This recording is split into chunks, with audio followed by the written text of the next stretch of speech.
Part 2. Does the love of money translate into immoral, evil behavior?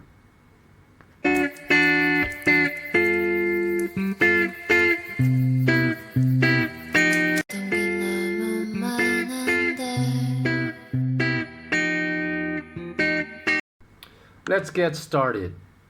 So in part 1 of this 2-part series, I explained why misery and suffering experienced by people can often later in life be projected onto others in the form of evil behavior. But I also was very careful to explain that this doesn't necessarily make the perpetrator of the evil behavior of which I spoke in part 1 of this 2-part series evil. And I still believe that his or her soul and character can be redeemed. I also told you in part 1 I was going to explain why, as corny as this sounds, that love is a solution, because love is stronger than hate. So the second condition that also allows people to commit evil behavior without remorse, without guilt, in a sociopathic manner, is I observed quite frequently when I worked in the banking industry and worked for a Wall Street firm. In fact, had I loved money, none of you would even know who I am, because I never would have launched any presence on social media. As the only reason that I initially came on social media was to promote my first entrepreneurial pursuit. So, and also for those of you that know me by my publication of financial articles for the past 16 years on my online news site, if you have no idea what my news site is, you can go to the podcast show notes below and you can see the link. And even though I've been producing YouTube videos for the past 16 years, I never would have posted a single video either. Because when I quit working for the Wall Street firm more than 16 years ago out of disgust for the lack of morality practiced in the industry, my boss at the time actually tried to convince me to stay on board. And he told me that as long as I kept doing what I was doing, that within 5 years I would be earning millions of dollars per year. So had I taken that path, I would have been retired most likely, 5, 6, 7, 8 years ago. Would have never had a social media presence. But I chose the more difficult path because it was the right thing to do. Like my heart told me the more difficult path is the honorable way to live your life. And by the way, this principle for all atheists that constantly challenge me and ask me, oh, how can belief in a higher creator make your life better? Well, the principle of choosing a more difficult life and the righteous path versus an easier life and a degenerate path is a decision based upon the religious principle. Now, that may sound like an oxymoron, because people will say, well, didn't you just say that your life became more difficult because of this? Because of a religious principle? How does that make your life better? Difficult does not mean worse. So a more difficult path allowed me to really distill what I was doing here on earth to find my purpose. And finding purpose gave my life deep meaning. So a more difficult life with purpose that produces a highly significant, meaningful life, to me, I'm saying for me personally, is much more important than a life of material riches with no purpose and an empty soul. So for those of you that may have skepticism about that story, that if I just stayed on board, my boss told me when I left, to stay on board, you'll be making millions within 5 years. I was working for Smith Barney in the highest profit margin office in the entire nation. So those of you that work in the financial industry know that that is a very realistic probability, making millions of dollars as a private wealth manager, working in the highest profit margin office in the entire nation, in a high net worth office. So this is going to turn into a shameless plug, admittedly up front, for my Patreon platform. Because if you were a Patreon and know that my Patreons are the very reason you're receiving all these podcasts on this channel for free. Because without their financial support, I could not be producing any of this content. So please just bear with me for about 1 minute. Because if you've been a Patreon of mine, starting since at least, like, say, the start of 2020, so say for the past, 16 months, then you will know I provided within that time frame at least 7, 8, 9, 10 options trading strategies that return high double digit. When I say high double digit, I mean 60%, 70%, 80%, even high triple digit returns, well over 100%.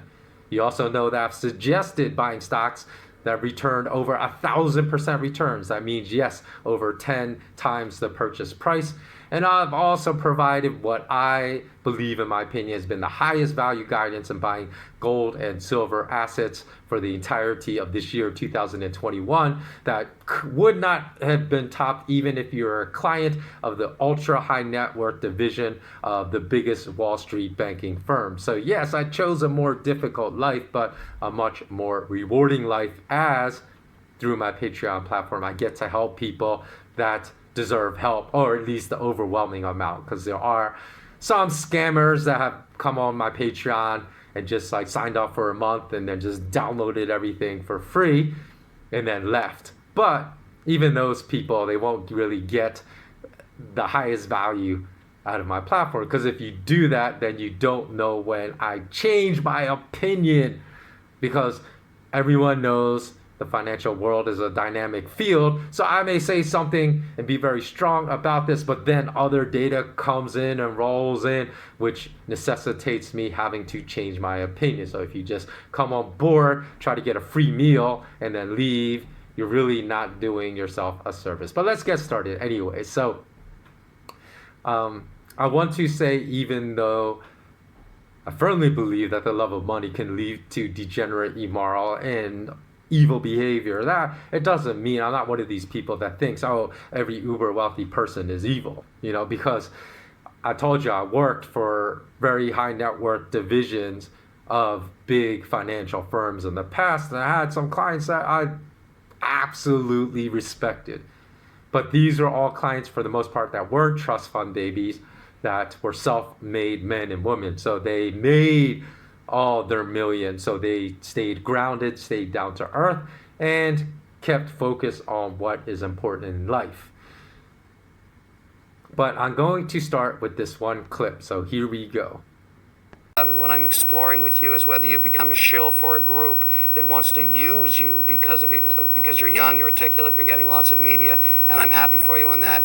But I'm trying to figure out whether you really deep down believe this, that you should stop all scientific approach to looking at food, even if it has long-term benefits down the road for people that really are not as lucky as we are in North America, that don't have access to all the protein we do. That can't be your position. I don't believe it. It's not necessarily that, and this brings me again back to the labeling, because at least test it properly, adequately. That way we know as the consumer if it's safe. Would you allow companies like Monsanto and many others to try and modify foods to the benefit of all human beings everywhere? Are you anti-science? Yes or no? Question. I'm not anti-science, but I'm for responsible science and ethical progress.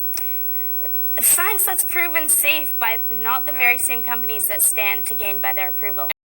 Okay, for those of you that don't know who was in that clip, it's like a several hundred millionaire, Kevin O Leary. He's on that U.S. angel investor show, Shark Tank. And this behavior that you just witnessed against at the time, because this clip is like many, many years old, but at the time, the child he was trying to bully and demean was 14 years old, which I feel is just so disgusting behavior, even borderline evil behavior exhibited by Kevin O'Leary.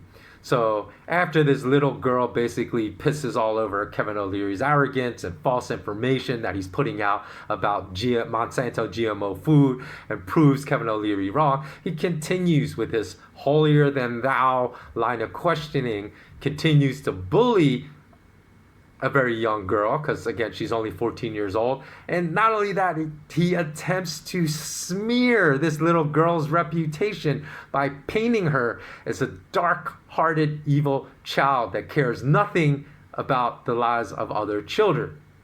Because if you watch that clip, oh, and I'm sorry, if you're listening to this on Podbean or iTunes or Spotify, you have to go to my YouTube channel, find this podcast to see the clip that I'm referencing. Because of course, you're listening to audio-only format, you're not going to see the video clips.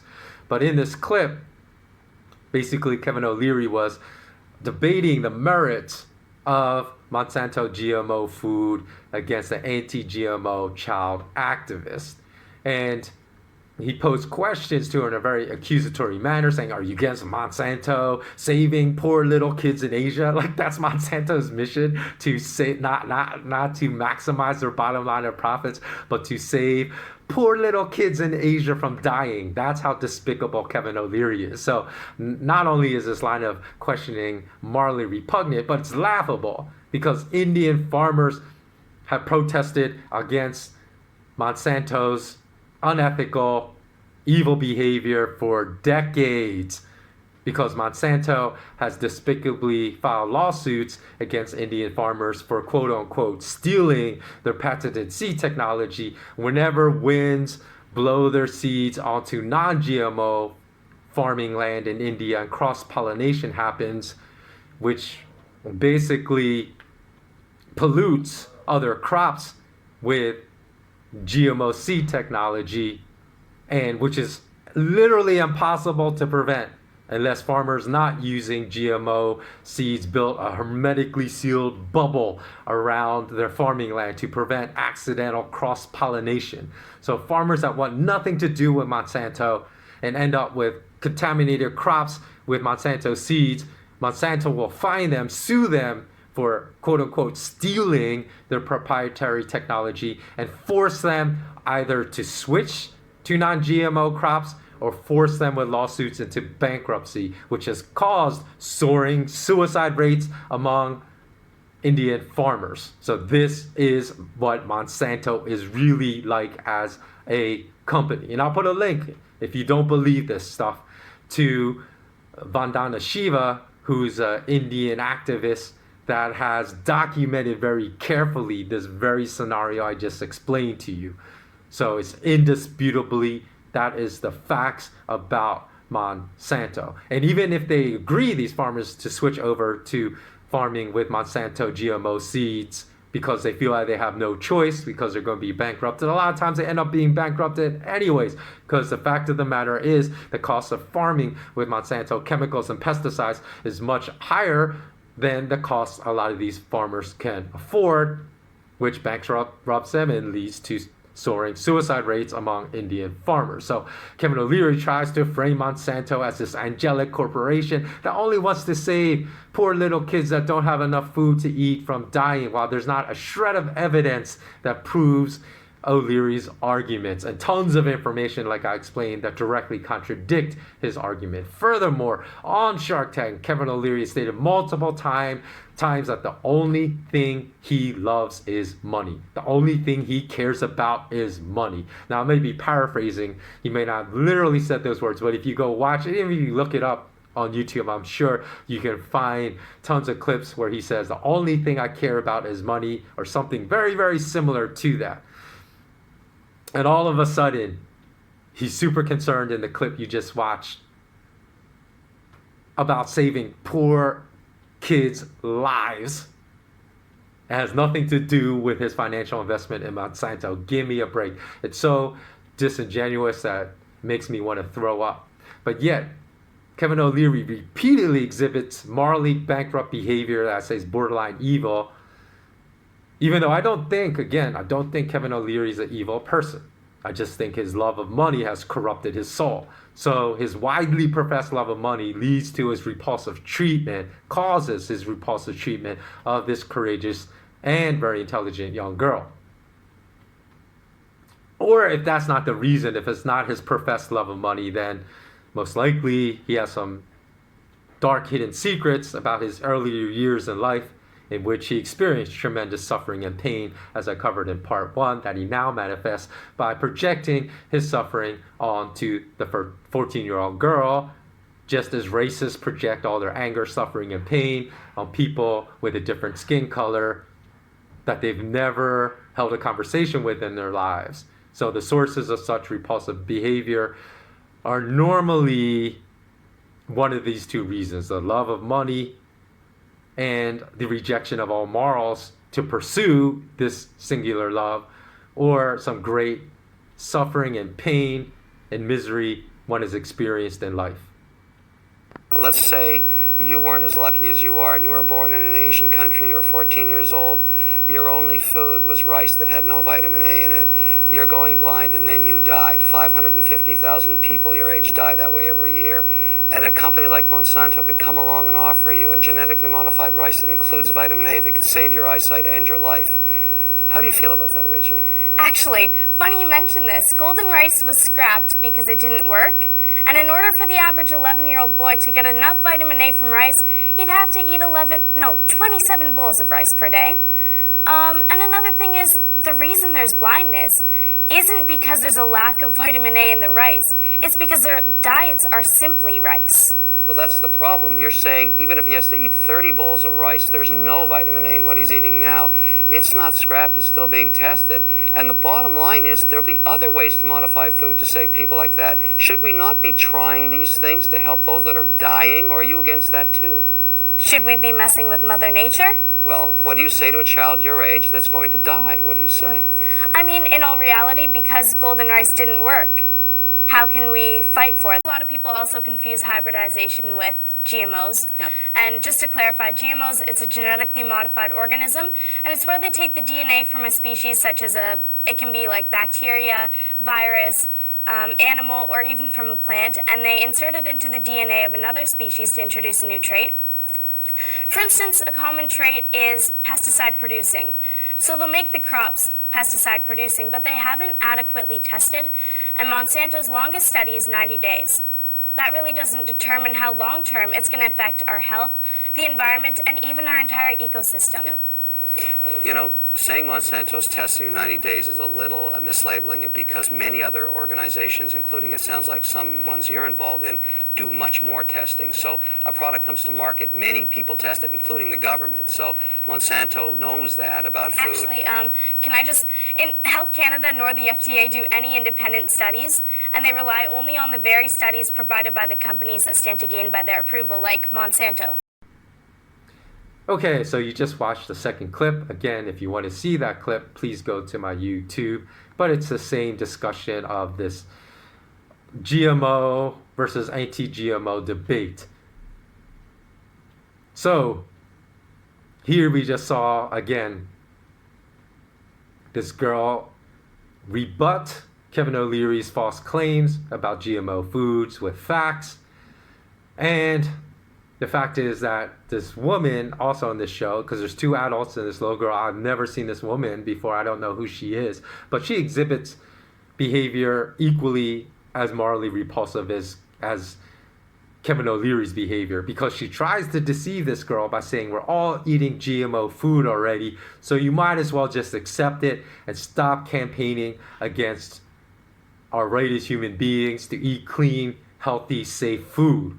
And the girl says, no, there's a massive difference between hybridization of crops and GMO foods.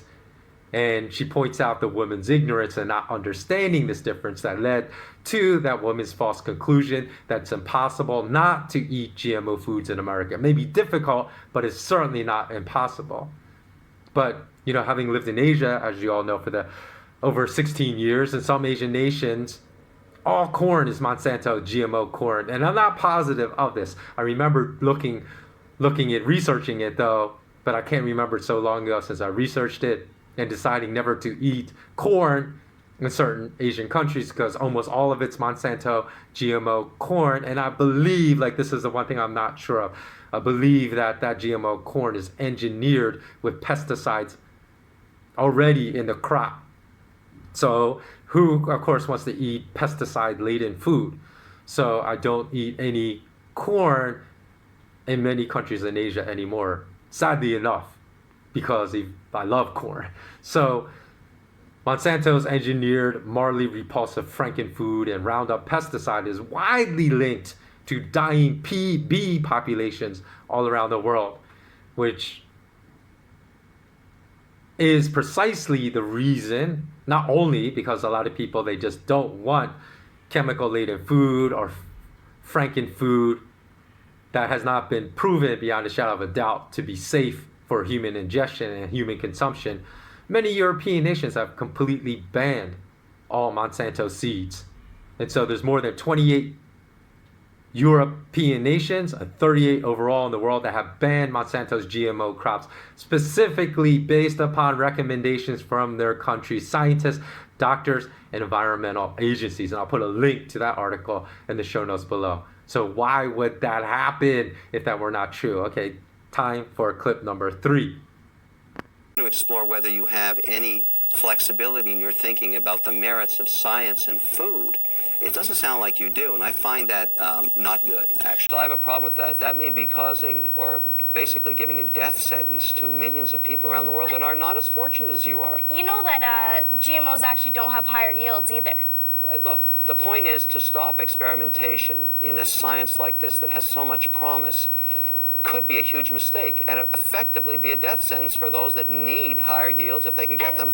Plants that are not susceptible to insects and indeed have more vitamins that they need to stay alive with. And I'm completely, you know what, actually I'm totally fine, and that's completely somebody's decision, whether they want to eat GMOs or not.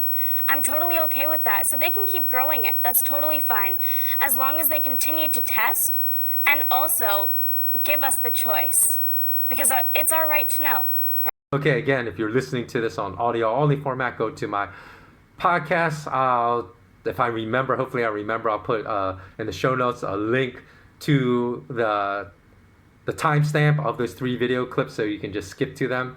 Don't have to listen to this whole podcast all over again. So I thought it would be impossible for anyone to be more vile to this little girl than Kevin O Leary, but this woman wins the gold medal by saying, "Are you anti-science?" Because trying to paint an extremely knowledgeable child, and this child is very knowledgeable about GMO science, by painting her as a lunatic and saying she is anti-science for being opposed to the degradation of healthy food in the global food supply, is one of the most morally repulsive tactics that people that want to deceive others use. You just say, oh, you're anti-science. That is going on right now with these year-long economic lockdowns because of the virus, right? So the girl responds by saying, look, we need long-term 10-year trials to prove that someone that has eaten and consumed Monsanto GMO foods for 10 years do not have health problems compared to others that during that same time frame you have a control group that have only eaten organic non-GMO food, and that the health of both groups is the same. We need long-term trials or none that exist. So in any event, she tries to bait the girl with this anti-science charge, make the little girl look dumb, and what the woman is implying, again, is just disgusting, because she's saying, oh my God, you're not anti-science, are you? And using this argument, this woman would accuse everyone that is opposed to the proliferation of nuclear bombs as being anti-science, because engineering of nuclear bombs obviously involves science at the highest level. So she would say, oh, if you're against the manufacturing of nuclear bombs, you must be anti-science. A woman fails to understand that scientific knowledge in itself is neither good or evil, but it can be used for evil purposes like profits at the expense of human health, which is the argument of this young girl. So I don't believe this woman to be evil, but she obviously suffered some kind of misery in her life, or obviously has made money her god, and that is what is making her lash out at young children in such a repulsive manner. So as I said, even Monsanto's Roundup, which is the pesticide that is built into its seeds or was used to spray their crops, Monsanto lied for years and told farmers in India it was safe as water. And so these Indian farmers use no protective gear, now are all dying from cancer.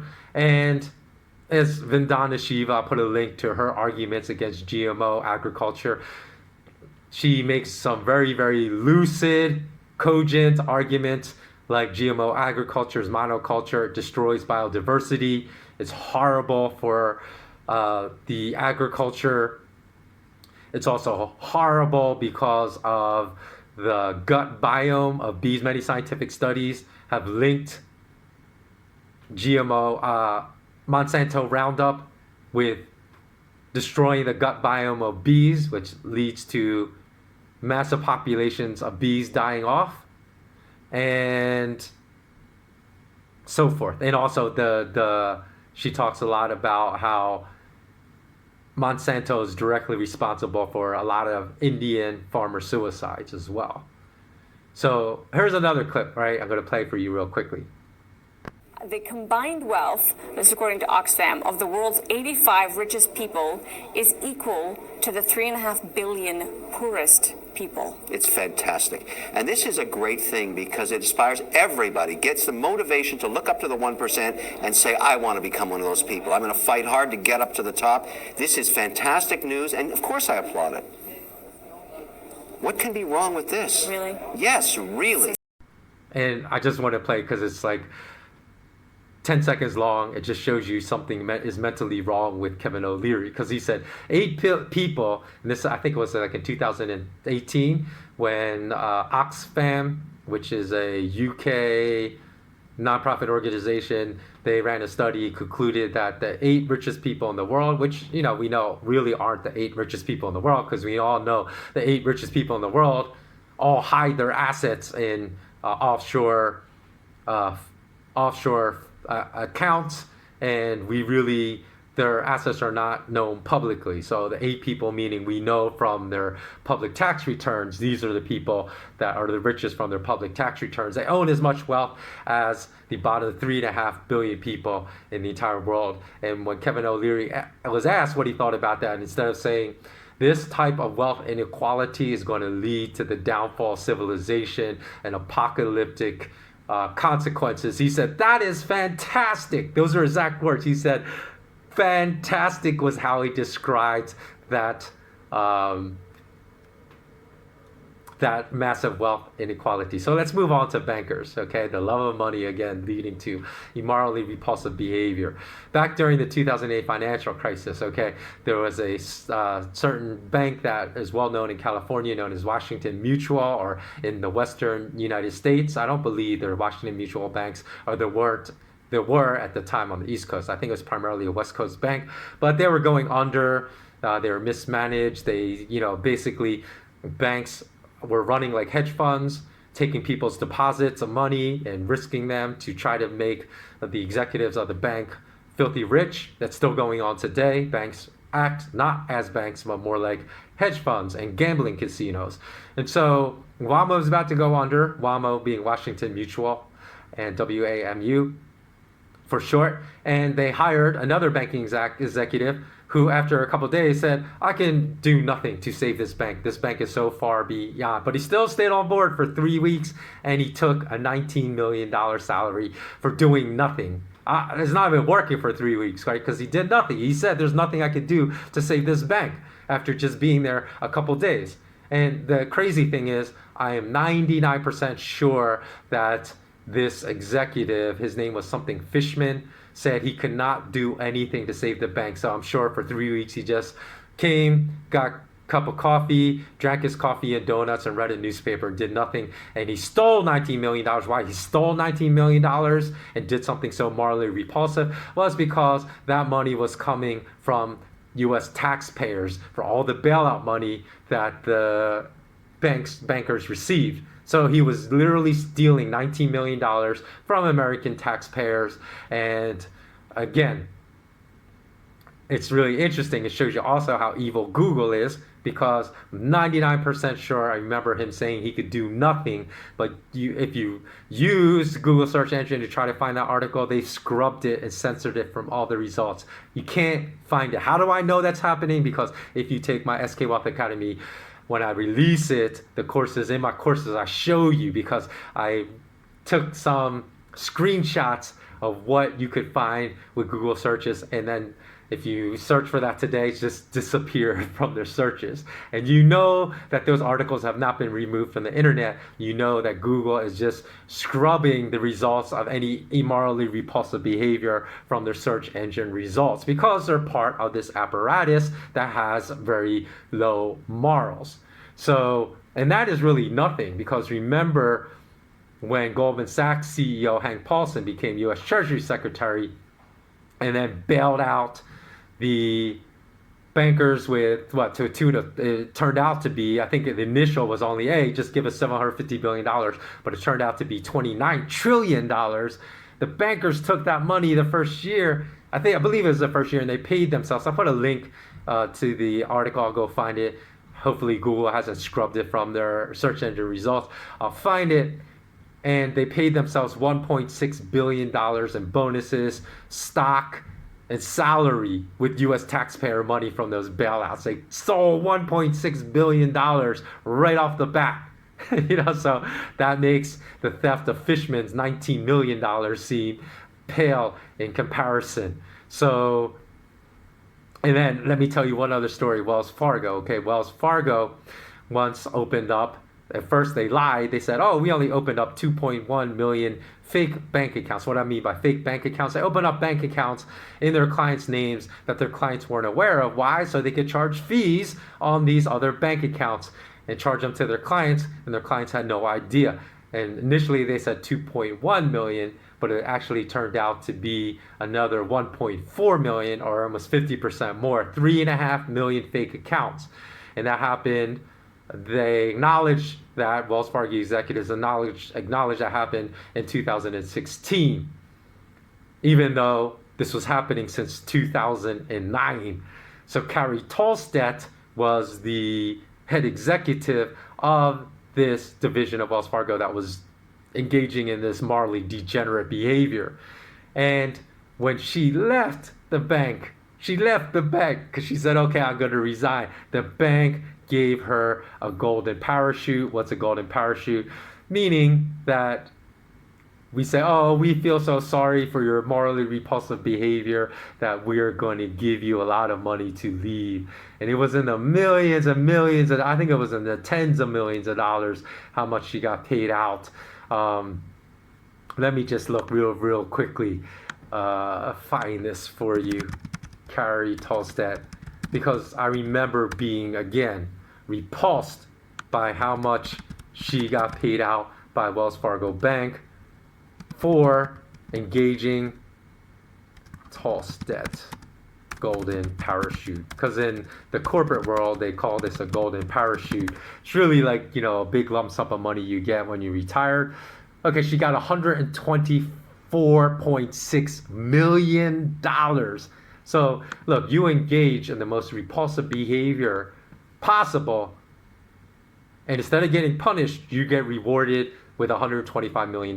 No wonder the whole world is going down in a ball of flames, because you don't get rewarded for acting morally and acting with upstanding character. This world rewards you, and I've given so many examples already. You get rewarded for acting in the most disgusting, morally repulsive behavior. So what can we do about this? That is the $1 million questions. What could we do when we constantly observe morally repugnant behavior rewarded with riches? Well, number one, know that the reward is only material.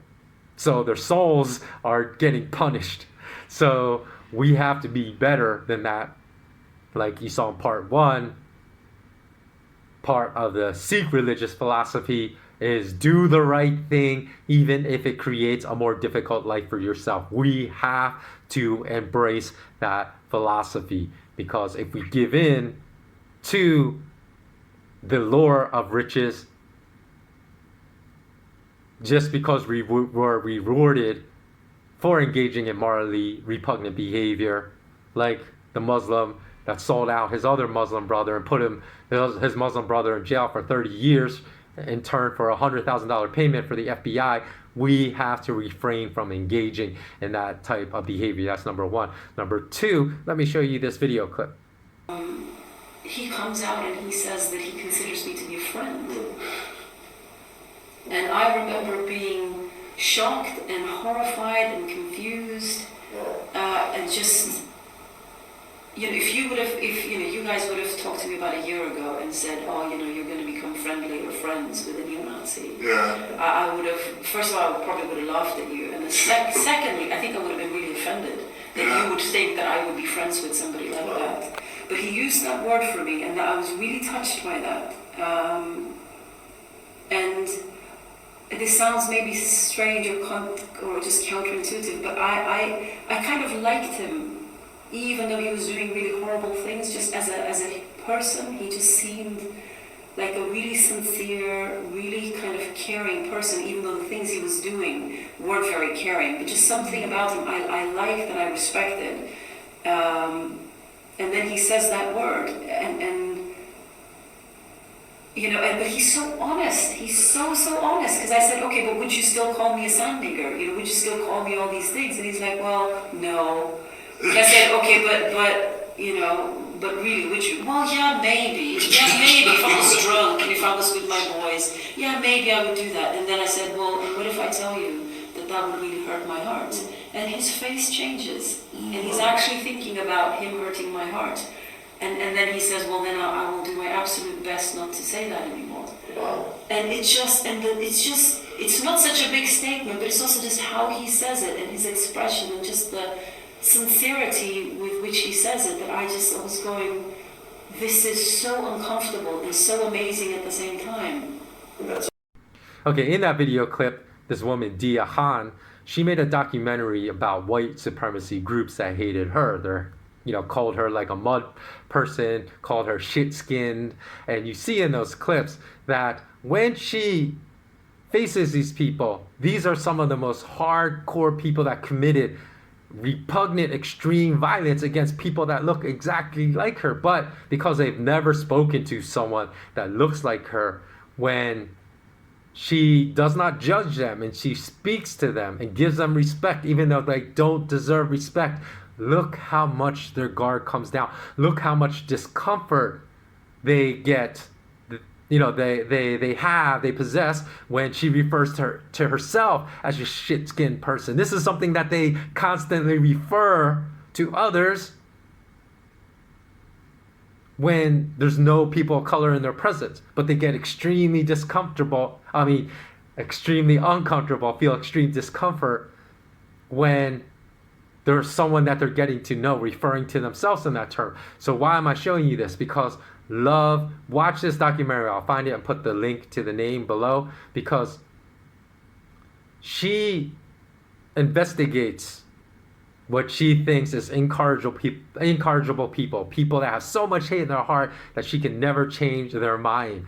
And it takes a remarkable person, because of course they're not going to change their mind. They're going to say a lot of morally repulsive things to you right from the start. So it takes incredible patience, incredible self-control not to lash out, to win these people over with love, and to change them from morally repulsive people into people that can actually leave a positive social footprint in society, which this documentary shows that she does through love.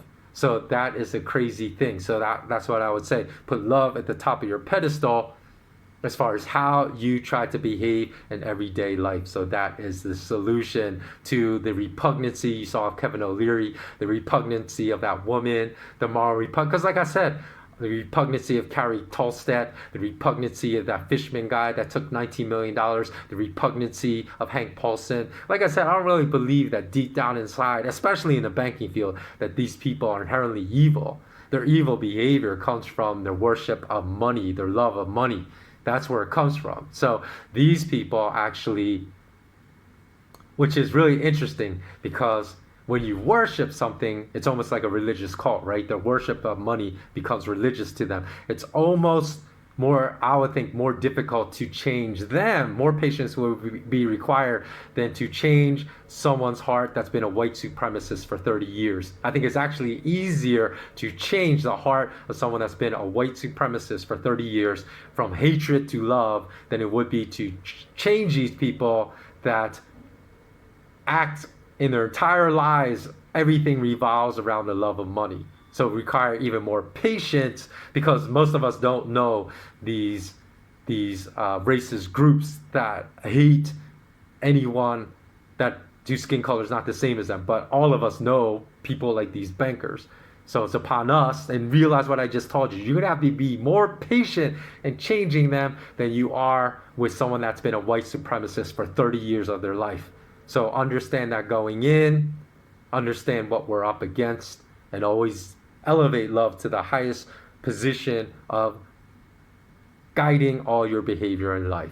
And that's my message. So thanks so much for watching. As always, remain intensely curious. Please comment below. Let me know what you think. And have a very blessed day. And hopefully, if you elevate love to the highest position of guiding all your behavior, this will make your life so much better in the future. That was the reason I made this message. Take care.